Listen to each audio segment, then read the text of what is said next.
When you're angry at someone or something, what do you do? Yoga, talking with someone, write it down and then burn it. These are all reasonable solutions that reasonable people would take to being angry. But some people decide to be unreasonable and take a different path, and no one else in recent history has reacted more unreasonable than 52-year-old Martin Heemeyer, the perpetrator of the greatest and almost hilarious revenge plot over something so simple as a 2-acre land dispute.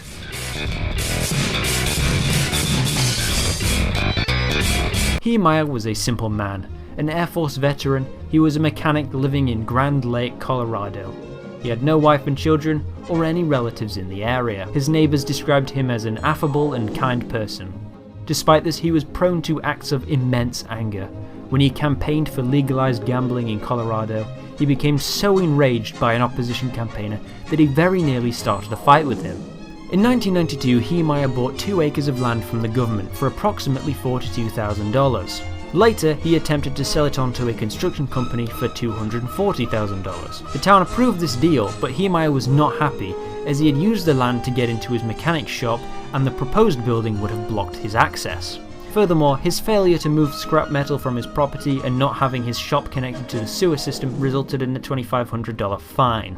He then bought a bulldozer and attempted to build his own entrance to the shop, but once again the local government stepped in and told him he couldn't. So what do you do when the government has stopped you from getting into your own shop and then prevented you from building another entrance to it? Destroy your town. Wait, what? So starting in 2003, Marvin began to deck out the bulldozer with a few modifications. Little things at first, armour around the cabin and then some cameras hooked up to screens inside so that he could see. Then some compressed air buttons so if anything fell in front of the camera he could just blow them off.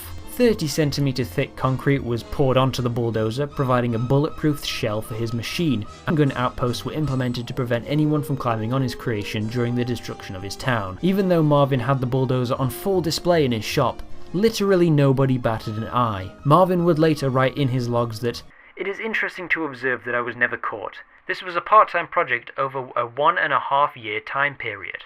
Somehow, their vision was clouded." In the months leading up to the rampage, Marvin produced a series of recordings detailing his manifesto and reasoning. These rambling 2.5-hour recordings outlined who he was mad at and why he hated these people. Hello, my name is Marvin Heemeyer. Today is, let's see here, April 13th, 2004. Had they not meddled in my business, this whole thing would have turned out completely different. If they would have, because the Thompsons were pissed off that I bought that property. Look at me, see what I do. This is what I've done. They just ruined a good man's life, a lot of people's lives. But that's their style. That's what works for them. That's the only way they can stay on top. They can't play on a level playing field. On the 4th of June 2004, when the absolute unit was complete, Heemeyer got inside the cabin and welded the door shut. He did not intend to, nor did he, emerge again. Using a remote crane, he lowered the final piece of armour over the top. He had brought with him some food, water, and a revolver holding a single hollow-tipped bullet. It looks like he drove through the cement plant, drove through a concrete form plant.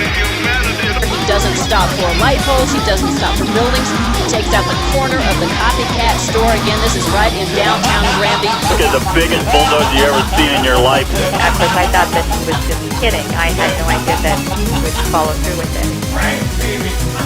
A man who's got into a bulldozer that he's made into a makeshift armored covered bulldozer. The metal shell was impervious to bullets, and 3-inch thick plastic casing protected the cameras. Even dropping a grenade down the exhaust port was no use. Marvin could not be stopped. Governor of Colorado Bill Owens allegedly considered using the National Guard to fire upon the bulldozer with anti-tank missiles. Marvin had a list of places to destroy beforehand. They included the mayor's house, the town hall, and the HQ of a newspaper that wrote an editorial against him. On the way to the local Catholic church, he rammed into a Gamble's hardware store and became trapped in the basement. The small arms, although useless to stop Marvin himself, had taken a toll on the machine. The Killdozer became stuck and SWAT teams began to swarm in. Faced with defeat, Marvin Heemeyer shot himself in the head and, died. His rampage had caused over $7 million worth of damage, but did not kill anyone other than Marvin himself. The impenetrable armour took until 2 AM the next morning to take off, and Marvin's body was removed soon after. The Killdozer was eventually dismantled and scattered across several scrapyards to prevent fans and admirers of Heemeyer taking souvenirs. Yeah, he had fans. Turns out people agreed with his stance against bureaucracy and overreaching government. I'm sure if the Libertarian Party was a church, he would be a saint. Anyway, the mighty Killdozer has been subject to quite the fan following.